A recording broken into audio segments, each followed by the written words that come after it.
Bueno, gracias por venir hoy para esta sesión del seminario de becarios. Hoy tenemos a Anatolio Quintero, que nos va a dar la plática Arquímedes, un vistazo a sus estudios sobre sólidos. Bueno, pues quiero empezar agradeciendo a los organizadores por invitarme, por aceptar la charla. Y bueno, vamos a hablar de los trabajos que hizo Arquímedes respecto a los cuerpos sólidos. En esencia, este va a ser nuestro temario. Primero vamos a dar 2 o 3 palabras sobre la vida de Arquímedes. Vamos a decir otro par de palabras sobre sus obras o lo que se dice que escribió. Y el tema principal de la conferencia, de la charla, es hablar sobre este par de obras, la que se llama Sobre la esfera del cilindro y sobre los conoides y esferoides. Bueno, sobre la vida, no se puede decir casi nada sobre ningún matemático antiguo que tenga cierto grado de certeza. Tal vez, digamos, de los 3 grandes matemáticos griegos de la antigüedad, en orden Euclides, Arquímedes y Apolonio, probablemente de los que se sabe más, de los 3 de quien se sabe más es de Arquímedes. Y bueno, esto de que se sabe, pues entre comillas, ¿no? Porque realmente lo que se supone que se sabe son, pues, básicamente son puras historias, puras leyendas. Podemos resumir las historias que se cuentan de su vida en estos 5 puntos. Por ejemplo, una historia que se cuenta muy frecuente sobre su vida es aquella en donde se dice que por sus propios medios, con sus propias manos, por decirlo así, él solo logró mover un barco que se llamaba Siracusia porque vivía en Siracusa, y el gobernante de Siracusia mandó a construir un barco y le pusieron Siracusia. Posiblemente de estas historias se desprende este otro lema que dicen que dijo, como: dadme un punto de apoyo y moveré el mundo. Ya les digo, son puras leyendas, puras historias, no hay nada comprobable sobre él. Posiblemente, no más seguro es que sean falsas todas, aunque seguramente están basadas en algo real, en algún hecho real. Otra historia que se cuenta es que resolvió este famoso problema de le dicen de la corona, pero no era una corona, lo que tenía que calcular era el volumen de una guirnalda. Una guirnalda es como una corona, pero la diferencia es que la guirnalda es un objeto sagrado, y por ser sagrado, por estar dedicado a una diosa, en este caso, no se podía romper, no se podía destruir. En cambio, pues una corona para un monarca se puede romper, ¿no? Pero la guirnalda no. Dicen las leyendas que cuando descubrió cómo resolver el problema, pues gritó esta famosísima frase, ¿no?, de Eureka. Otras historias que se cuentan sobre su vida, que construyó pues un montón de cosas, ¿no? Por ejemplo, que construyó el que le llaman el tornillo de Arquímedes.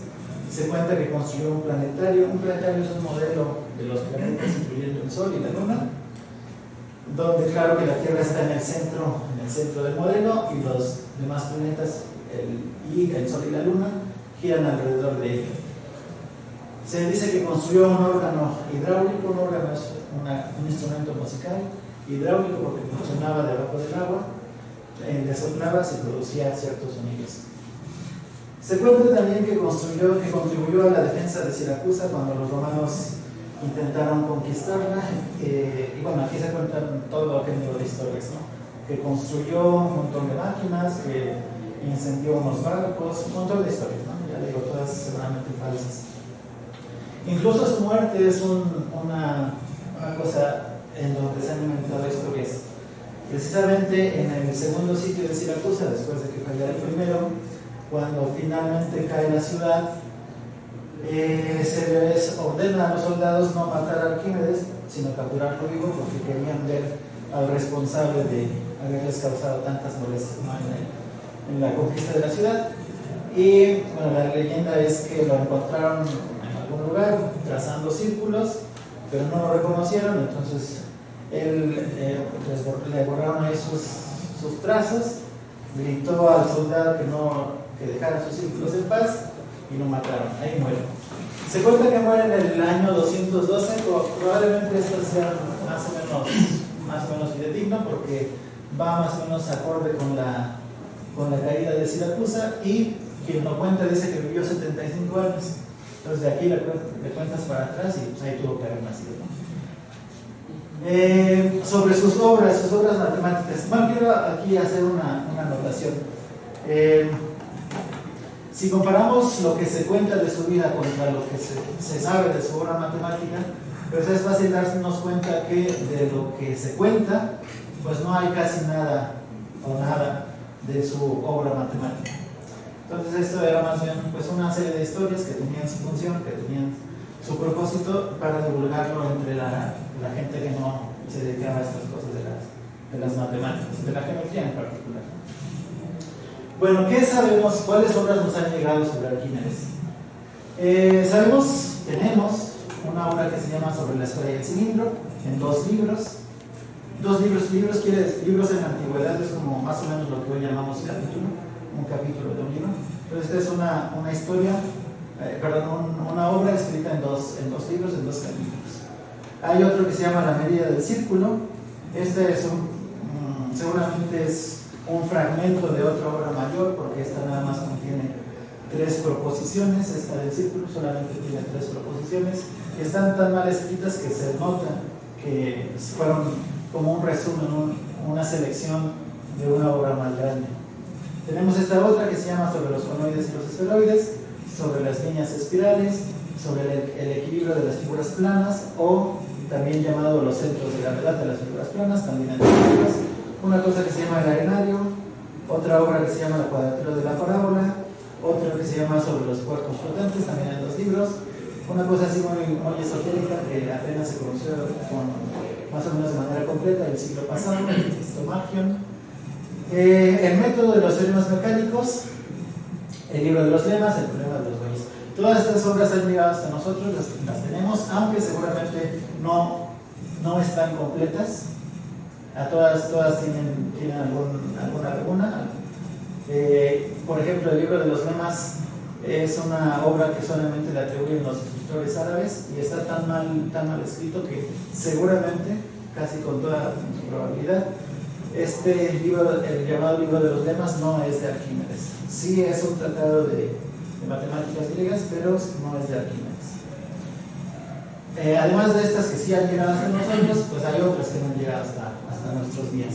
Por ejemplo, esta llamada sobre los poliedros regulares, semiregulares, los que ahora se llaman los poliedros arquimedianos, sobre los quintidios y cilindros. Quintidios, esta seguramente era una cosa aplicada. Los quintidios son columnas, pilares para construir templos. Este es un título inventado, se lo inventaron los filólogos que recopilaron la obra de Arquímedes, porque a veces se refiere a una obra en donde dice él que se trataba sobre las superficies y los cuerpos irregulares, aunque no menciona el nombre, y por eso se le inventó este nombre, sobre las superficies y los cuerpos irregulares. Hay a veces se le llama solamente aritmética, a veces son los principios de aritmética o elementos de aritmética, a veces también se le llama sobre la denominación de los números. Hay una mecánica o elementos de mecánica hubo, estas son obras que no tenemos, no sabemos de qué trataban ni qué contenían. Sobre los equilibrios, sobre las balanzas, sobre las palancas, sobre los cuerpos de gravedad, una catóptrica, una obra sobre la construcción de esferas. Aquí esferas se refiere a esto de los planetarios, como en la obra como en la leyenda esta de que construyó un planetario. A esas esferas se refiere. No son esferas geométricas. Y una obra sobre la duración del año, o también posiblemente llamada sobre el calendario. En el número 16 y en el número 17 pongo varios títulos porque a veces se mencionan obras con títulos parecidos y no se está seguro de si son obras diferentes o la misma cosa, la misma obra llamada, referida de diferentes maneras. Por eso los pongo en el mismo número. Además de estas obras perdidas, hay otras que solamente son mencionadas por escritores árabes, no por escritores griegos o de la tradición griega, que son estas sobre construcción de clepsidras. Clepsidras son estos relojes de agua en forma de cono. Sobre los círculos tangentes, sobre las líneas paralelas, sobre los triángulos, sobre las propiedades de los triángulos rectángulos, sobre las asunciones o fundamentos o postulados de los elementos de la geometría, un libro de los datos, o también a veces llamado definiciones, y otro libro sobre el heptágono inscrito en el círculo. Todos estos son mencionados solamente por escritores árabes.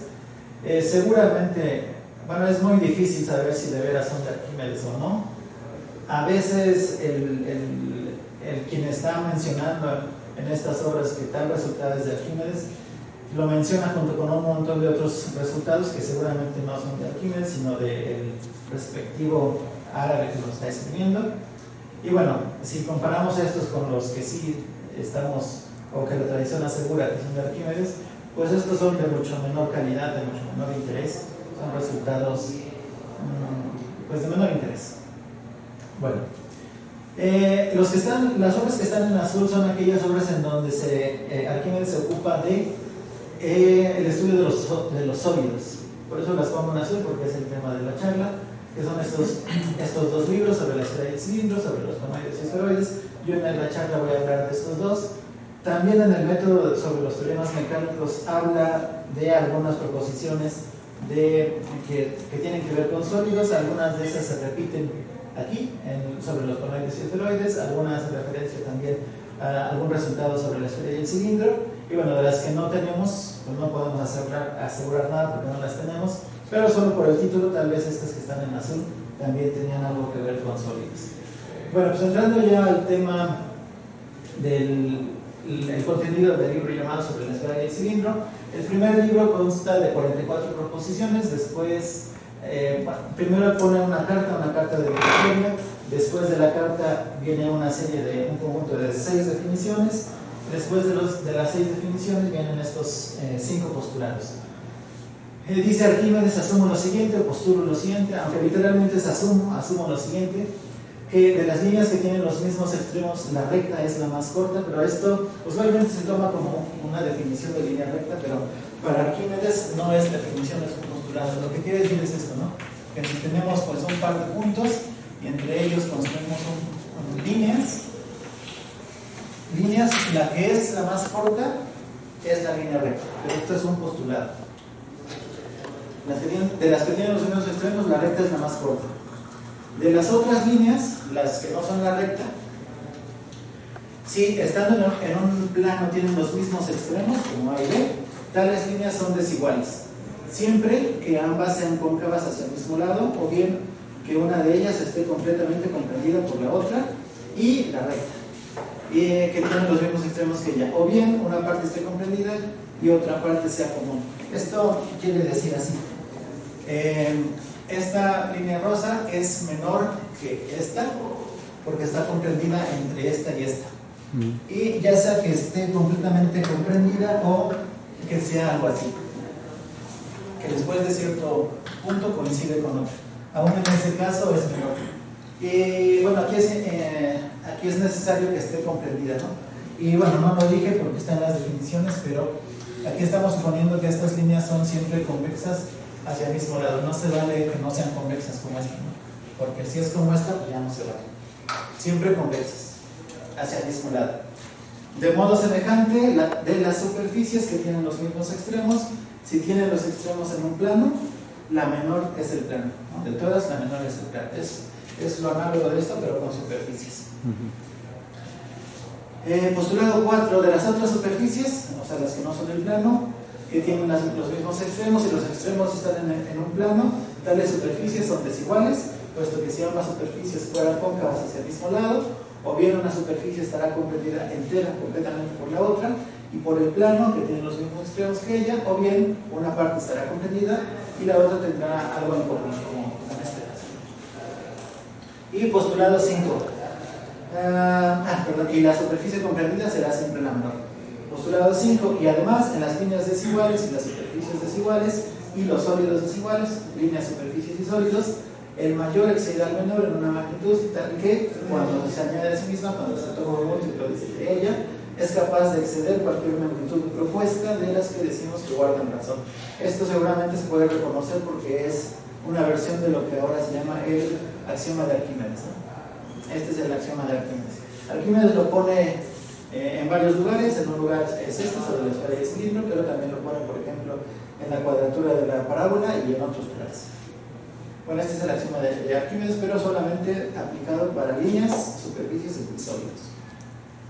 Después de estos 5 postulados viene ya el contenido de sobre la esfera y el cilindro.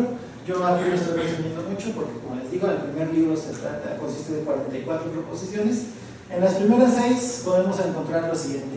Si consideramos dos magnitudes A y B desiguales, digamos que A es más grande que B, y si consideramos un círculo H, o con centro en H, ya sea un círculo entero o un sector, un pedazo de círculo, pero un sector, podemos inscribir en el círculo o en el sector un polígono cualquiera, pero Arquímedes luego va a tomar polígonos regulares, equiláteros y equiángulos, que aquí lo estoy llamando gamma nu, un polígono cuyo lado es gamma nu, y podemos circunscribir otro alrededor del círculo, que aquí lo estoy llamando el polígono omicron pi, cuyo lado es omicron pi.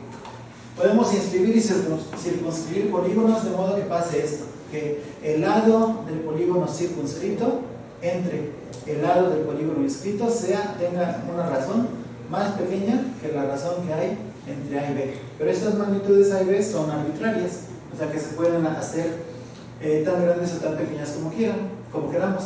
Y en particular la razón pues se puede hacer tan grande o tan pequeña como queramos.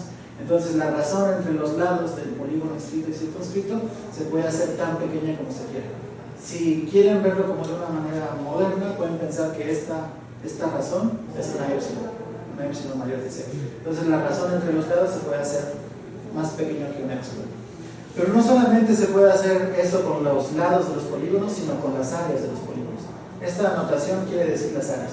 El polígono mismo, como una figura, su área, se puede comparar con el circunscrito, se puede comparar con el inscrito, y se puede construir de tal manera que la razón entre sus áreas sea menor que una razón dada, porque ahí son dos cosas dadas. Entonces se puede hacer tan pequeño como uno quiera. Y bueno, esto de que se puede hacer tan pequeño como uno quiera, aquí lo propone de esta manera. El área del círculo menos el área del polígono inscrito se puede hacer tan pequeño, se puede hacer menor que un área dada, que una épsilon de área. Y lo mismo con el polígono circunscrito. El circunscrito menos el área del círculo se puede hacer tan pequeño como uno quiera, se puede hacer menor que cualquier área dada. Eso es en las primeras 6 proposiciones.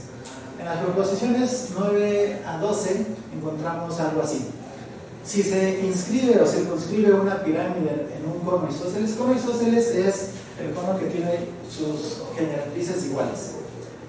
Entonces, si inscribimos o circunscribimos una pirámide, por ejemplo, en este dibujito, el cono es el que tiene por vértice delta y por base este círculo.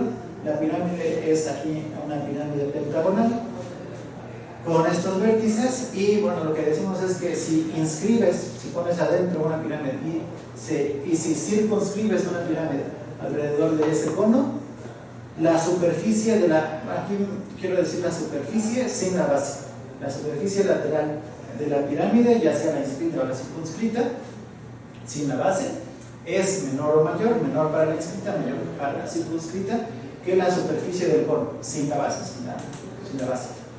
Eso es 9 y 10.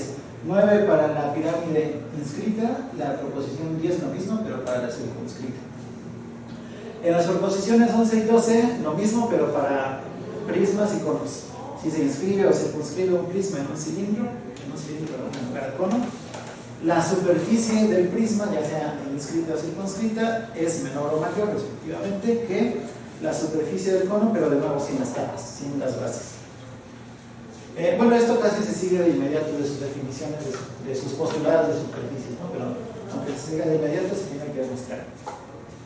En las proposiciones 7 y 8 calcula la superficie lateral de una pirámide, o sea, de las caras de la pirámide, sin la base, y ya sea de la inscrita y de la circunscrita, que está inscrita o circunscrita en un cono isósceles. En las proposiciones 13, 14 y 16 calcula la superficie de un cono isósceles, de un cilindro recto y de un frustum, lo que llamamos ahora frustum, aunque, bueno, es esto, ¿no? Cuando a un cono le quitas un cono circunscrito, esta superficie es la que llamamos el frustum, ¿no? Entonces, en estas proposiciones, Arquímedes calcula la superficie ya sea del cono entero, de un cilindro o de un pedazo de cono, un frustum de cono, isósceles, pero sin las tapas. Se puede calcular para las tapas, ¿no? Pero nosotros queremos hacerlo sin las tapas, por lo que luego vamos a ver. En las proposiciones 18, 19 y 20 calcula el volumen de un rombo sólido. Ahorita digo que es esto del rombo sólido, que está compuesto por conos isósceles, y de la figura que queda cuando a un cono isósceles o a un rombo compuesto por conos isósceles le quitamos un rombo sólido compuesto por conos isósceles. Quiero decir esto: si tenemos un rombo sólido y consideramos un cono isósceles es uno de estos conos, ¿no? El que tiene las generatrices del mismo tamaño.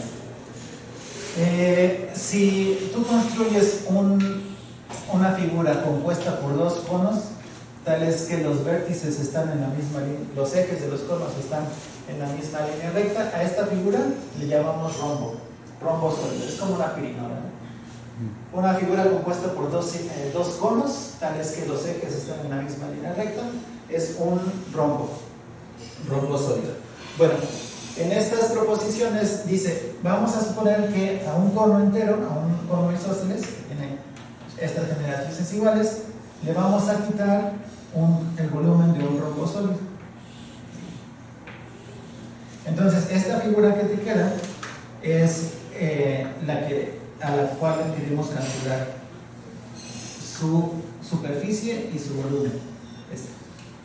Cuando al cono le quitas uno de estos, pero que el rombo sólido tenga como vértice, como uno de sus vértices, del vértice del cono, y el otro vértice que sea el centro de la base del cono. Entonces a esta figura le calculamos el volumen. Y lo mismo, pero cuando ahora a un rombo le quitas otro rombo. Supongamos que tenemos un rombo así, un rombo sólido, y a este le queremos quitar otro rombo que tenga sus vértices en los vértices del que ya tenemos. Por ejemplo, algo así. Entonces queremos calcular el volumen de lo que queda, que sería de esta figura, ¿no? De esta figura rosa.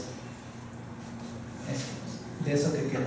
Es como un tazón, ¿no? Bueno, entonces calculamos en las proposiciones 18, 19 y 20, calculamos el volumen de estas cosas. Queremos calcular el volumen de esas cosas porque para calcular la superficie y el volumen de una esfera vamos a seccionar una esfera de tal manera que se produzcan estas figuras. Por eso estamos interesados en estas.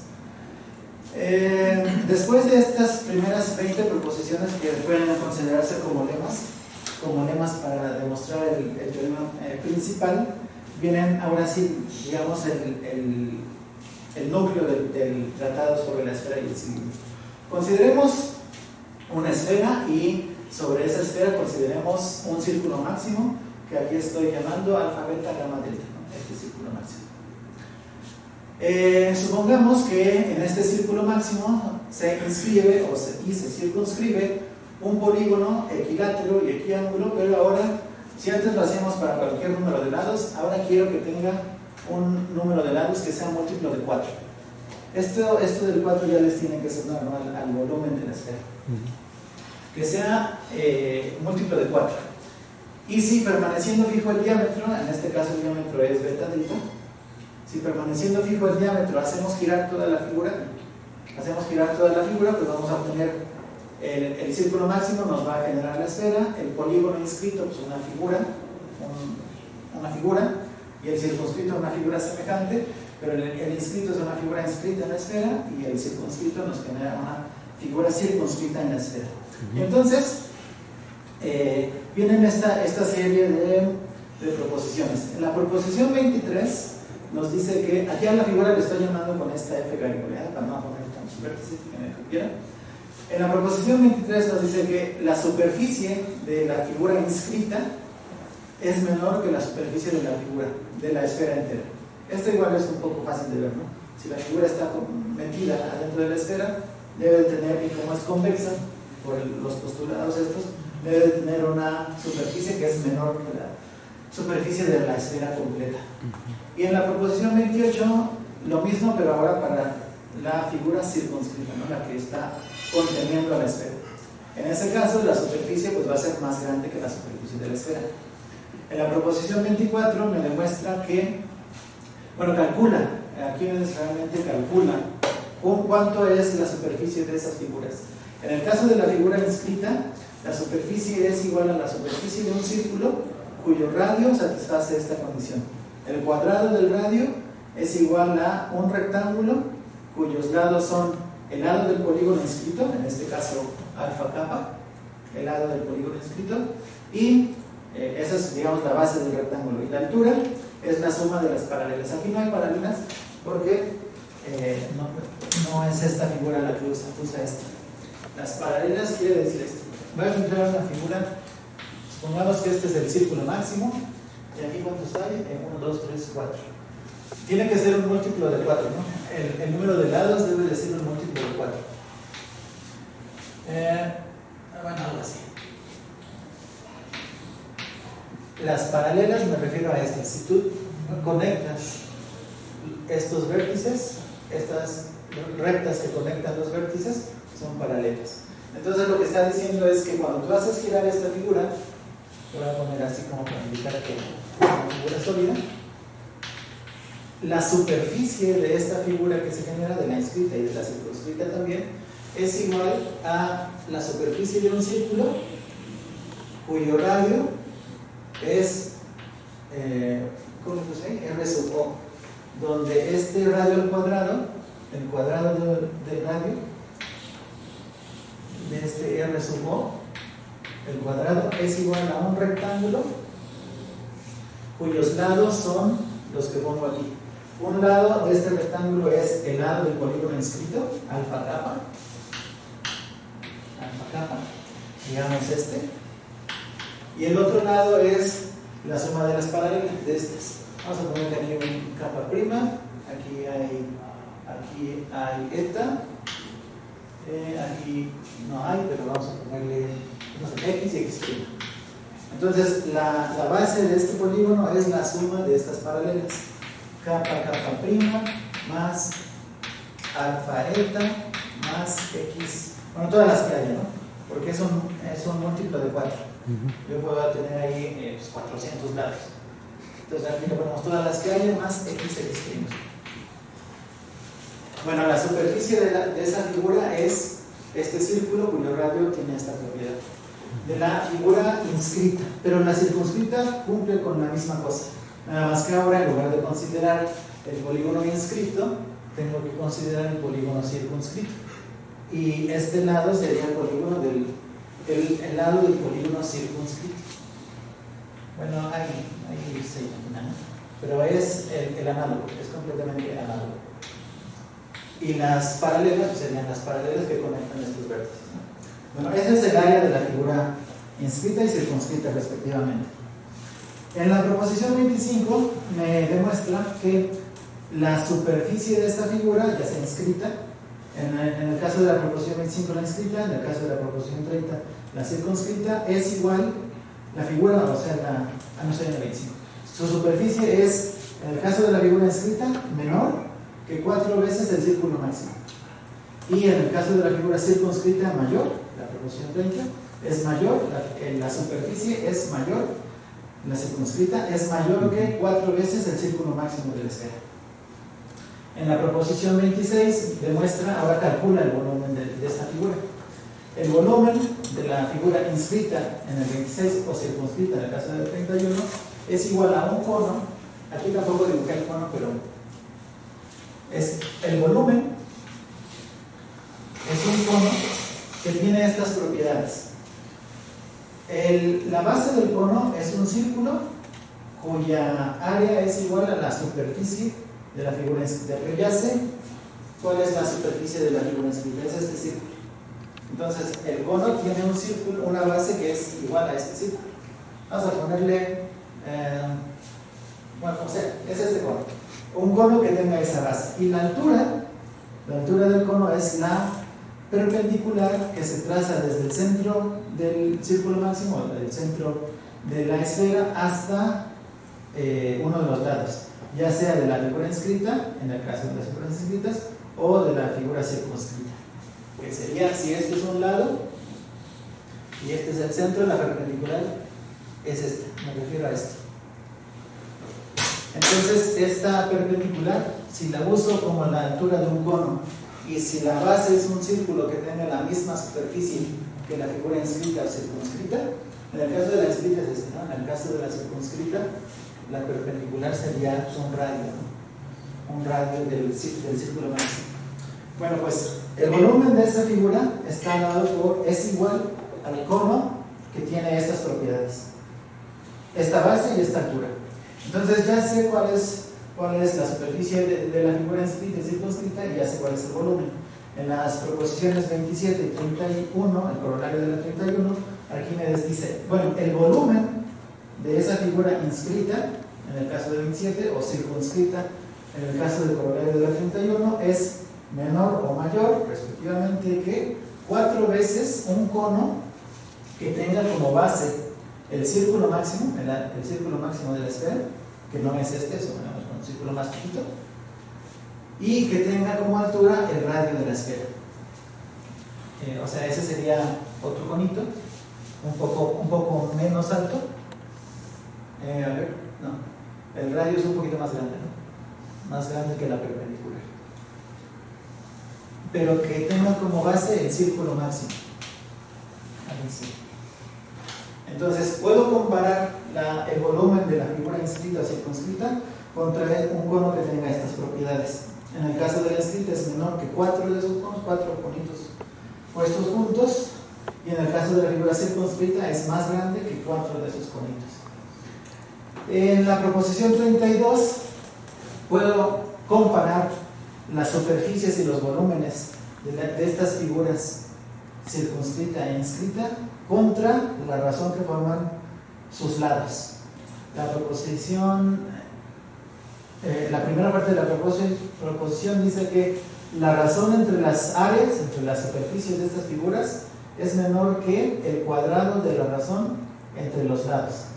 Epsilon lambda es el lado de la figura circunscrita, la que está aquí, la circunscrita, y alfa kappa es el lado de la figura inscrita. Pues la razón entre las superficies de la inscrita y la circunscrita es menor. Aquí no importa qué tan menor sea, lo que importa es que sea menor. Es menor que el cuadrado de la razón entre los lados. Y los volúmenes, esta es mi notación para los volúmenes de las figuras, es menor que el cubo de la razón entre los lados. Y bueno, demostradas todas estas cosas, viene el teorema principal. Si la superficie de toda esfera, que la superficie de toda esfera es el cuádruple del círculo máximo de los que hay en ella, del círculo máximo. O sea, ¿se entiende, no? La superficie es 4 veces el círculo máximo. Por eso era importante que antes, los resultados de antes se valen para polígonos de cualquier número de lados, ¿no? Pero yo quiero que tenga un número de lados que sea múltiplo de 4. Aquí lo que vamos a demostrar es que la superficie de la esfera, la superficie es 4 veces el círculo máximo. 4 de estos.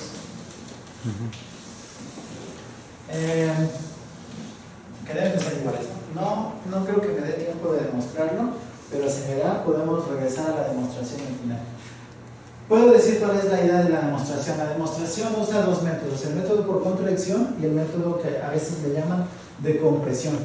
Vamos a aproximar el volumen de la esfera por una de estas figuras inscritas y voy aumentando el número de lados de manera que el volumen de la figura inscrita se vaya aproximando por adentro al volumen de la esfera.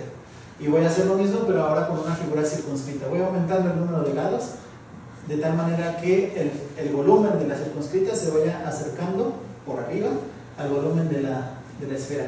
Y como yo sé esto, como yo sé lo que dice la proposición 32, la razón entre las superficies se puede hacer tan chiquita como yo quiero. Porque si aumento el número de lados, los lados se van a parecer cada vez más, ¿no?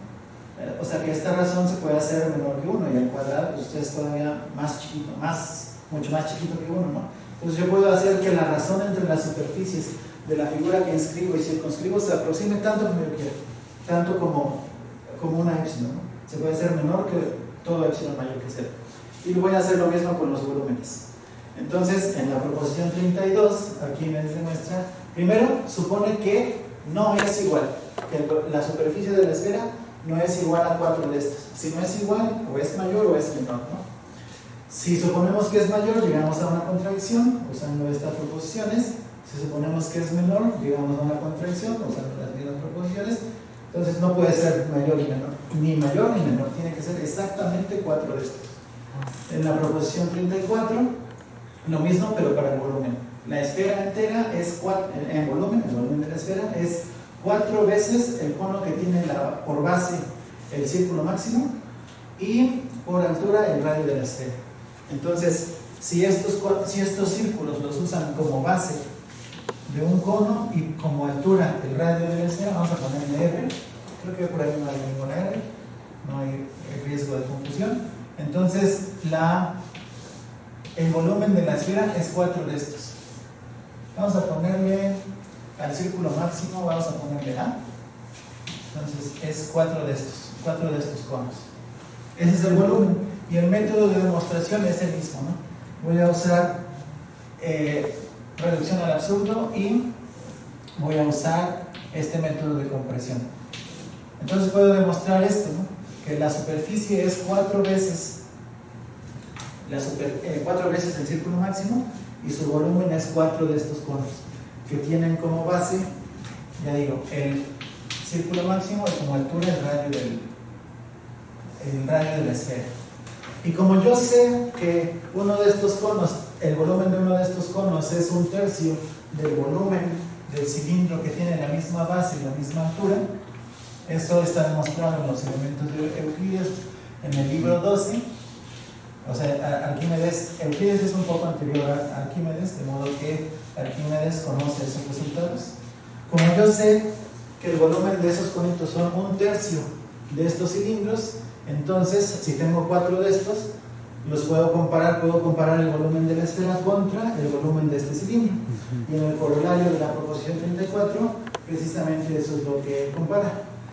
Todo cilindro que tenga por base el círculo máximo de los de la esfera, como los escogí aquí, y por altura, la altura igual al diámetro de la esfera, es 1,5 veces el volumen de la esfera.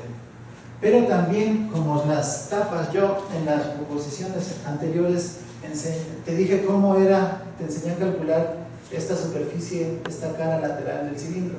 Si le pego los círculos, pues tengo toda la superficie del cilindro. Y los círculos son círculos máximos de la esfera, ¿no? Entonces puedo comparar la superficie de la esfera, que son 4 de esos, aquí ya tengo 2, y puedo comparar esto.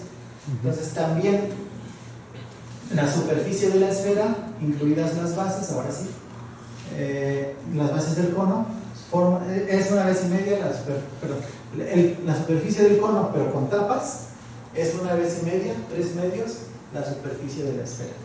Estos son los resultados principales de este libro llamado La esfera y el cilindro. Y ya que lo hicimos para esferas completas, toda la esfera, volvemos a repetir los resultados, pero ahora no para la esfera, sino para un casquete de esfera. Y los resultados realmente son análogos. Por ejemplo, las proposiciones 35 y 41 son los análogos casi 1 a 1. Hay una correspondencia entre las proposiciones de la 23 a la 32. Las proposiciones 42 y 43 te dicen qué pasa con la superficie y el volumen de un casquete de esfera. Y en la proposición 44, qué pasa con un sector. Un sector es esto, ¿no? Si esta es la esfera, un sector es este. Creo que ahora le dicen ángulo sólido, no sé cómo. Un sector es este. Y además del sector podemos tomar un casquete de esfera, ¿no? Si la cortas con un plano, eso es un casquete de esfera. Entonces, en esencia, este es el contenido sobre la esfera y el cilindro, lo que hay en el primer libro. En el segundo libro hay 9 proposiciones, ya no las escribí, pero en resumen es esto. Las proposiciones, casi todas, menos la 2, la 8 y la 9, consiste de problemas que se ocupan de la obtención de casquetes esféricos que cumplen ciertas condiciones. Por ejemplo, construye un casquete esférico que tenga un área igual a un área dada. Construye un casquete esférico que tenga un volumen igual a un volumen dado. Problemas de este estilo. Las proposiciones 2, 8 y 9 son teoremas. La proposición 2 da otra relación para los el volumen de los casquetes esféricos que no es esta, es otra diferente, como una manera de calcular, por decirlo así, comparar el volumen de un casquete esférico. En la proposición 8 nos dice cómo comparar el volumen de dos casquetes esféricos, y en la proposición 9 dice que si te dan un área dada, una superficie, el hemisferio una semiesfera, el hemisferio es de todos los segmentos es el más grande que tiene esta superficie. Es un problema de optimización. Bueno, ese es el contenido sobre la esfera y el cilindro. En realidad aquí los sólidos pues son esencialmente tres, ¿no? Esferas, conos y cilindros. En esta otra obra sobre los conoides y esferoides, que consiste de 32 proposiciones, vamos a considerar no esferas, sino conoides y esferoides. Los conoides son el paraboloide de revolución, el hiperboloide de revolución, y los esferoides pues, son dos. Cuando tienes una elipse y la giras en torno a uno de sus ejes, los esferoides son esos elipsoides. Entonces, conoides son paraboloide y elipsoide, esferoides son conoide es paraboloide e hiperboloide, y los esferoides son elipsoides. De nuevo, resumiendo mucho, en las proposiciones 4, 5 y 6 nos dan unas razones entre las áreas de la elipse y el círculo. O sea, si comparamos el área de una elipse y un círculo, se producen ciertas razones que son dadas en las proposiciones 4, 5 y 6. En las proposiciones 7, 8 y 9 nos enseñan cómo construir ciertos conos y ciertos cilindros que tengan en su superficie una elipse dada. O sea, en otras palabras, si yo te doy una elipse en el plano, construye ya sea un cilindro o sea un cono que pase por esa elipse. Claro, por esa elipse. En las proposiciones de la 11 a la 14 nos da ciertas propiedades de las secciones planas de los conoides y esferoides. Si tú tienes un conoide o un esferoide y la cortas con un plano, la sección es una elipse. Pero nos dice cómo van a ser esas elipses, cómo van a ser sus ejes mayores, sus ejes menores y otras propiedades. En las proposiciones 15, 16 y 17 nos habla sobre cómo son los planos tangentes a los conoides y esferoides. Y de nuevo, en las proposiciones 19 y 20 nos va a enseñar este método de compresión. ¿Cómo podemos aproximar el volumen de uno de estos conoides o esferoides? No como en la esfera, que lo hacía por medio de secciones o troncos de cono. Aquí vamos a usar cilindros que tengan la misma altura. Estos rectangulitos son cilindros, bueno, son por plano, ¿no? Cilindros de la misma altura. Y en esencia te dice que si tú inscribes una figura formada por elipses de la misma altura, que es la que está inscrita en este conoide o esferoide, y si circunscribes otra figura formada por pedazos de elipse como esta, formada por pedazos de cilindros que tengan todos la misma altura, y giras toda una vuelta completa para formar figuras como en el caso de la esfera, tú puedes aumentar el número de cilindros de tal manera que puedas hacer la diferencia entre la superficie y el volumen de la figura circunscrita menos el volumen de la inscrita, que se puede hacer menor que cualquier cantidad dada, menor que una epsilon mayor que sea. Se puede aumentar el número de lados de tal manera que la diferencia de los volúmenes se puede hacer tan chiquito como uno quiere. Una vez escritas estas cuestiones previas, dice Arquímedes, vamos a demostrar ahora sí el contenido nuclear sobre los conoides y esferoides. Estas dos proposiciones van para los paraboloides. Si tenemos un paraboloide, como el que vemos aquí en la figura, tenemos este resultado. El volumen de este paraboloide es una vez y media el volumen del cono que tiene la misma base, que en esta figura es alfa gamma, y que tiene por altura el mismo eje que el del paraboloide. Pues es una cosa sorprendente, ¿no? El cono que está aquí, alfa, beta, gamma, y el paraboloide alfa, pero siguiendo la línea curvada, que es un cacho de parábola, podemos comparar sus volúmenes, y la parábola es 1,5 veces en el cono. En las proposiciones 23 y 24 nos enseña a comparar dos segmentos de paraboloide. Si tú tienes un paraboloide y lo cortas por un plano epsilon z y por otro alfa gamma, la razón entre sus volúmenes es igual al cuadrado de la razón entre sus ejes, beta delta y beta teta, respectivamente. Eso con respecto a los paraboloides. Para el hiperboloide tenemos esta proposición. El volumen del hiperboloide, que tiene por base la recta alfa gamma y por eje la recta beta delta, o sea, este cacho de hiperboloide, comparado con el volumen del cono que tiene la misma base y el mismo eje, que es este cono, la razón entre esas dos cosas es esto. Es el eje más 3 veces la recta beta h. Esta recta beta h parece así como muy rara, pero no es nada raro. Lo que pasa es que Arquímedes no tiene un nombre para esto. Le llama la recta añadida al eje, pero es esta. Si estas son las asíntotas de la hipérbola, y este es el vértice de la hipérbola, y este es el eje de la hipérbola, esa recta beta teta es esta. El pedazo de eje que hay entre el vértice del hiperboloide y el vértice del cono que genera el hiperboloide. Bueno, si ponemos 3 veces esta distancia, que son estos tres cachitos, podemos encontrar la razón entre el hiperboloide y el cono que tienen la misma base y el mismo eje. Las proposiciones 27, 28, 29 y 30 se tratan del elipsoide, el conoide. Y es algo realmente parecido. El volumen del elipsoide comparado con el volumen del cono, que tienen la misma base en esta figura alfa gamma y el mismo eje beta delta, dice Arquímedes que se puede expresar así. Es la razón que hay entre la recta beta teta, que es la mitad del elipsoide, más la recta delta z, que es delta z es el eje del cacho más grande, entre el eje del cacho más grande. Pero se puede reescribir en términos de la recta beta teta y la recta beta delta como de forma simétrica al caso de la hipérbola. De nuevo, Arquímedes lo dice de esta manera, pero se puede escribir de esta manera.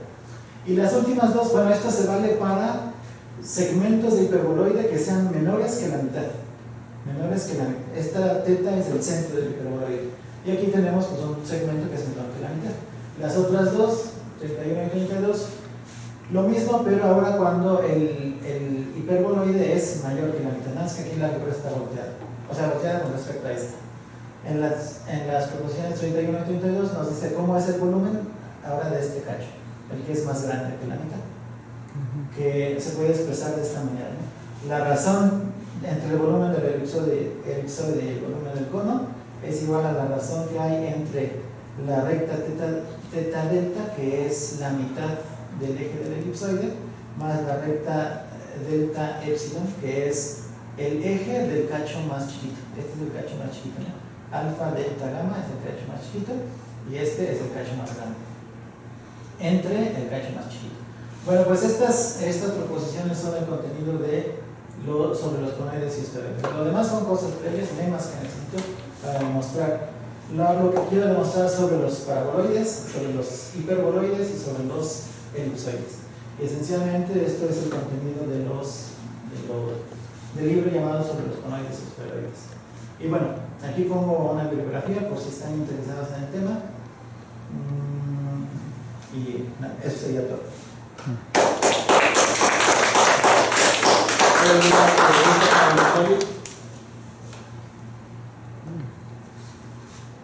Bueno, yo les puedo darles un comentario sobre esta bibliografía. El texto canónico, el que ahora se considera como canónico sobre las obras de Arquímedes es este. Es de un filólogo llamado Hilbert, de apellido Hilbert. La obra se llama así, Arquímedes, Ópera Omnia con comentarios de Tocci, que no es solamente de Arquímedes, sino que contiene los comentarios de Eutosio. Eutosio era un geómetra de estos que les llaman los comentaristas, que vienen mucho después de los grandes geómetras. Arquímedes es del siglo II, ¿no? Sí, del siglo II antes de Cristo. Eutosio es del siglo V después de Cristo. O sea, hay 700 años aquí, 7 siglos de diferencia.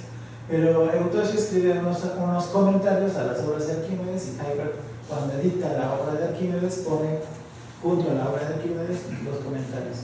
Si ven la fecha, la obra canónica, que ahora tenemos como canónica, es de 1903, apenas tiene un poquito más de 100 años que se editaron las obras completas de Arquímedes. Eso quiere decir que hace 100 años la gente no conocía las obras completas de Arquímedes. Conocían algo, pero no la obra completa. Por ejemplo, no sé si hay manera de...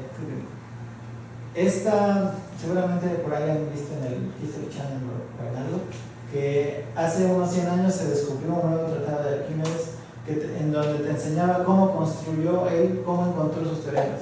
Es el número 10. Y precisamente quien lo encontró es Hilbert. Bueno, él no lo encontró, alguien lo encontró, le dieron el mensaje de que fuera a ver qué era, y dijo, esto es una cosa nueva de Arquímedes, que sabíamos que existía porque hay gente que lo menciona, pero nunca nadie, por lo menos desde el siglo XIII hasta el año 1905 o 6, que lo encontró, pues estaba perdido. La traducción de esta obra canónica al español la hizo Paloma Ortiz García, que está publicada por la editorial Gredos en 2 volúmenes, el primero de 1905, el segundo del 2009, y realmente es una traducción de la obra de Arquímedes. La obra de Arquímedes es bilingüe, está en el griego, como se las encontró Javier, en el griego, y en latín, y la traducción pues, es una traducción al español, y tiene ciertos cachitos del comentario de Eutosio, no están completos los comentarios de Eutosio, porque pues, estamos traduciendo Arquímedes a Eutosio. En español, esta es la única versión completa de las obras de Arquímedes en español, porque la única completa en griego pues, es la de 1903, pues no hay otras anteriores. Ni siquiera, que yo sepa, en inglés hay una traducción completa de las obras de Arquímedes. Este autor, Ray James, está haciendo una traducción, apenas lleva 2 volúmenes. En el volumen 1 tradujo los 2 libros sobre la esfera y el cilindro, que son de esto que hablamos hoy. En el segundo volumen tradujo sobre las espirales, pero nos faltan un montón de cosas, quién sabe si un día acaba. Porque ya tradujo sobre la esfera y el cilindro. En el segundo volumen tradujo sobre las líneas espirales.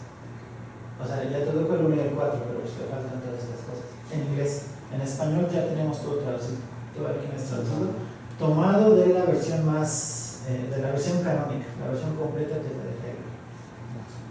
Eso con respecto a las obras. Pero si quieren leer algo sobre Arquímedes, sobre lo que se dice de Arquímedes, sobre los tratados de Arquímedes, pueden leer estos 2 autores. En inglés, la obra canónica es la de que es como se dice, Arquímedes, y bueno, esta.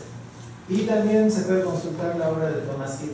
Los dos tienen una parte considerable en cada una de sus obras sobre Arquímedes, sobre su vida, sobre lo más importante, cómo se fueron transmitiendo todos estos escritos de Arquímedes hasta tener lo que tenemos ahora.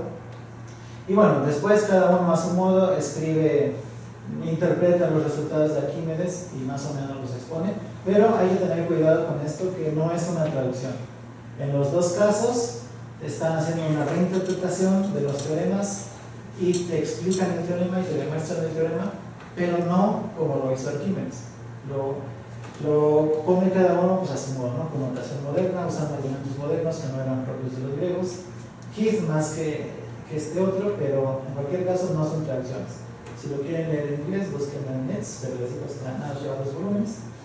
Pero ¿para qué? Si lo tenemos en español, completo en español. Y bueno, si quieren ver la obra original, es esta. Hubo una reedición del 72, de 1972, de esta misma. Pero es la misma, el contenido es el mismo. Y de hecho, esta edición de 1913 es una reedición de la primera edición que publicó Cairo. La primera la publicó como en 1880, pero en el 1905 Heidegger encontró este otro tratado de Arquímedes en donde explica cómo él demuestra, cómo encuentra los teoremas que demuestra. Y como ya se había publicado la obra en el 83 y en el 20 años después se encuentra algo nuevo de Arquímedes, se hace una nueva reedición, ahora sí con las obras completas, que es esta de 1903. Estos quién sabe si los sigan imprimiendo, creo que ya no. Sí.